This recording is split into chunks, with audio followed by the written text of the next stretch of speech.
Mompreneur, magical mama, mompreneur. If you are a mom and you run a business, I think it's really important that we talk about rhythm. If you don't know what rhythm is, it comes from and is most often used in Waldorf education. And Waldorf education really likes rhythm because it is not a schedule. So, rhythm, when you think of rhythm, you think of the moon's rhythms and the earth's rhythms. They flow. They flow from one thing into the other. And there is no now this, now this, now this. It is not strict. It is not stern. It is a flow. And rhythm is the same thing. So there's daily rhythm, which are based on your pillars. And the pillars are sleep, play, eating, and nature. And so with those four pillars that children and adults need every single day, we need to eat, we need to sleep, we need to play, and we need nature. If we don't get those four every day, we will begin to get imbalanced. We will begin to get drained physically, emotionally, mentally. And when we incorporate the pillars into our lives and our children's lives, we begin to thrive. We begin to thrive in more ways than just one. We begin to experience an in-breath and an out-breath of the day. We begin to experience that there is a flow. There's a natural rhythmic flow to how our bodies want to be living. And so if you are pushing, if you are striving, if you are working hard, you are not in the flow. And so incorporating a daily rhythm, and this could actually be for even if you are not a mom and run a business, this could be for everybody.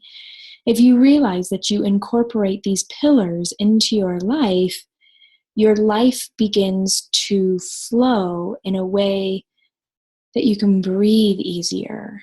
You know that there is time for play and creativity. And for me, my work is my play. I really enjoy what I do. I love mentoring. I love creating. I love writing. I love blogging. I love making videos. That is my play. That is my excitement for the day. And then I also realize that I need to have the other spectrum of just being, not doing, which is playing. Playing is doing and being actively in action. And then you need to have the opposite of that, of just being.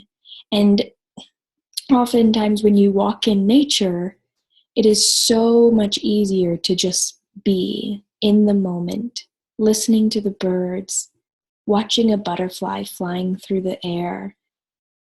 And then you have eating and sleeping. And eating nutrition and eating whole foods and from the earth are going to give you balance and clarity and sleep. Sleep is vital. If your kids are under the age of 7, really under the age of 9, really, they should be getting 10 to 12 hours of sleep every night. And then they're good from like 9 to 12, 13. And then they need, again, the 10 to 12 hours of sleep as teenagers. So sleep, where is your optimal sleep? There are certain times of the year, and especially in winter, that I go to sleep with my kids and get a full 10 to 12 hours of sleep. 2 to 3 nights a week in the winter because my body craves that. In the summer, I'm much more optimal at 7, 8 hours of sleep. And so noticing that there is a daily rhythm, and those are the pillars, and then there is a weekly rhythm where certain things happen each week.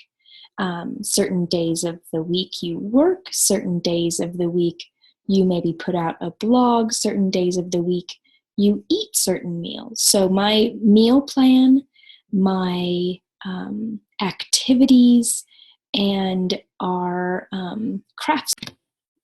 certain days of the week all have certain things that go with them. So, daily rhythm, the pillars. Weekly rhythm, your activities, your meals, your shopping, your planning, your work. And then there is a seasonal rhythm. And most often people just think of seasonal things as fall, winter, spring, summer, maybe some holidays are thrown in there. And yet there's actually 8 sections of the season. The seasonal wheel is broken up into 8 sections. So there's 2 sections for winter, 2 for spring, 2 for summer, and 2 for fall. And when we start recognizing that the seasons bring about a certain feeling, that the seasons bring about a certain pull or a certain push, when we start recognizing that it's not going to be the same all year long in our business, in our lives, or for our children, we need to recognize that in the summer, we need to make more time for nature. And in the winter, maybe we need to make more time for the creative, exploring, diving deeper within ourselves, and for our business time. And then in spring, that's when we release our outpouring of our new thoughts and ideas. And then in the fall, we collect the harvest that has been produced. So we begin collecting the fruits of our labor in the fall. And when we look at our lives as a full year and a full spectrum, rather than always just pushing and driving it, when you start falling into the flow of the rhythm of life, you can step back and know that you are so much more guided and taken care of, and there's no reason to push all the time. So if you would like more information about this, I would love to share it. I have a blog that I've gone into detail about daily rhythm and weekly rhythm, and I believe seasonal rhythm as well. And that could be found at magicalmothering.com/blog / so not dash,